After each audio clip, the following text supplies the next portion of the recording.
Good morning, Hope Kids. Happy Sunday. I hope you guys had a good week. I miss you guys. I wish we were together today, but hopefully soon we will be. But something exciting today. We are finishing our lessons on Jesus' miracles. I have a little guess of me waving on the side of the camera. But today we're finishing the lessons about Jesus' miracles, and instead of reading a story out of the Bible, I wanted to read you a story from a book that I have. It's called The Big Red Tractors in the Little Village. So listen and see if you hear something about miracles, or the word that we've been talking about, miracles. Once upon a time, in a happy little village, a big red tractor lived in a cozy little shed. Each year, when the snow started to melt, the villagers knew it was time to plow their field. So, every morning, they'd go to the little shed and wake up the big red tractor. They loved the powerful put-put kaboom noises he made, and they cheered because the big red tractor helped them with their hardest job, plowing the field. Everyone worked together to move the big red tractor through the field. Half the villagers pushed, and the other half pulled. He smiled cheerfully, glad to help, even though they never seemed to move him very far. The villagers worked very hard, and they always finished plowing the field just in time to plant delicious vegetables and sweet fruit before the rain came.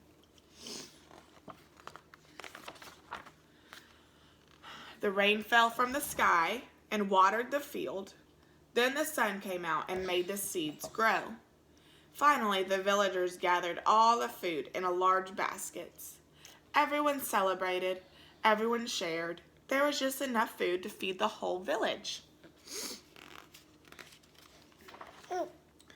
Then, one cold day, something amazing happened. Farmer Dave was cleaning out his attic and discovered a book tucked inside an old chest. It explained how the big red tractor had been made, and it showed powerful things no one knew he could do. Farmer Dave stayed up all night reading the book. He couldn't wait to tell everyone what he had discovered.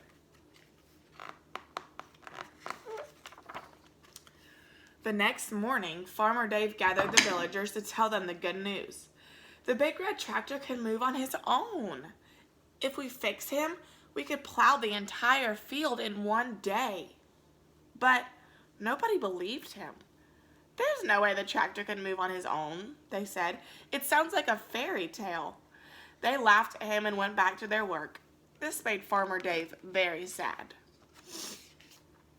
But Farmer Dave didn't stop believing what he had read. Every night, while the villagers were asleep, Farmer Dave stayed up late, fixing the big red tractor. Finally, after many nights, Farmer Dave was done. He jumped onto the big red tractor and turned him on. Put-put kaboom! He jumped in the driver's seat and had so much fun that he plowed the whole field that very night. The next morning, the villagers woke up to a huge surprise. Their work was done for them. They would not have to spend many weeks pushing and pulling the big red tractor over fields of dirt. They said, "It's a miracle." We know that word. Who did this for us? Look over there. It was Farmer Dave sleeping on the big red tractor. The people shouted happily. Farmer Dave was right. The tractor book is true. That year, the villagers plowed and harvested many fields. They had so much extra food that they were able to share it with people in other villages who needed it.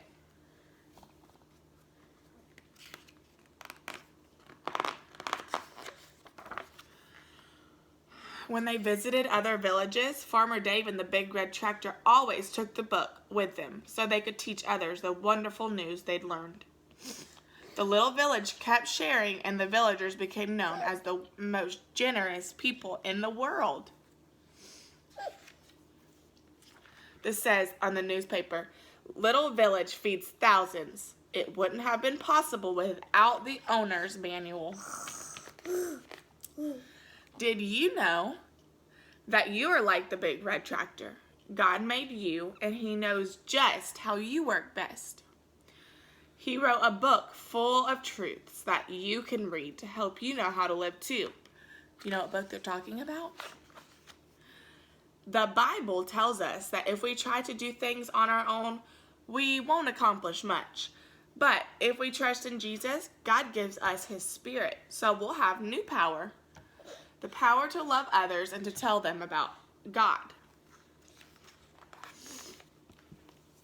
God made us to be a blessing to others. Through the Spirit, we can do great things, just like Jesus. And this is our Bible verse for the day, and it comes out of our book. It's from Acts 1:8. That's where you can find it in the Bible. It says, when the Holy Spirit comes to you, you will receive power. The end. So that's my book today, and I hope it helps us tie up the end of this series. I was talking about Jesus' miracles because we all know what we talked about on Easter is the greatest miracle of all. If you guys remember, we talked about Jesus coming and dying and then raising from the dead, and that act allows us to be with God forever and let us talk to Him. And that's the greatest present and the best miracle that we could ever receive, right? But this book helps us understand that just because Jesus doesn't live on the earth with us anymore like He did the disciples, that we can still do miracles and that we can still have Jesus' power inside of us through the Holy Spirit. Remember, in Acts 1:8, it says, through the Holy Spirit, we receive the power. And so that's what I want you to get from this series about miracles, is that we can perform those miracles too, and that Jesus is with us through the Holy Spirit, and we have that power. In the Bible, we can read about the miracles of Jesus in Matthew, Mark, Luke, and John. Those 4 books of the Bible. Those are called the Gospels. And in those Gospels, Jesus tells us before He leaves that it's better for Him to leave because then we get the Holy Spirit. He says that it's better for Him to go be with God than to stay here with us. You know, sometimes we wish that Jesus would be right here next to us, that it would be easier for us. But the truth is that Jesus says it won't be easier. It's easier that I leave so that you get the Holy Spirit. That's the best thing that we could get. And so if you guys have any questions, just let me know. You can write them in the comments. You can have your parents call or text me or message me on Facebook. But I hope you guys understand the miracles of Jesus and a little bit about why they're so important to understand, and also why it's so important to have the Holy Spirit and have His power, just like I talked about in Acts 1:8. So sorry that I don't have any challenges for you this week, but hopefully next week when we come back, we will start a new series and talk about something else that great that God does for us. So I love you guys. I miss you guys, and I hope to hear from you soon. Okay, bye.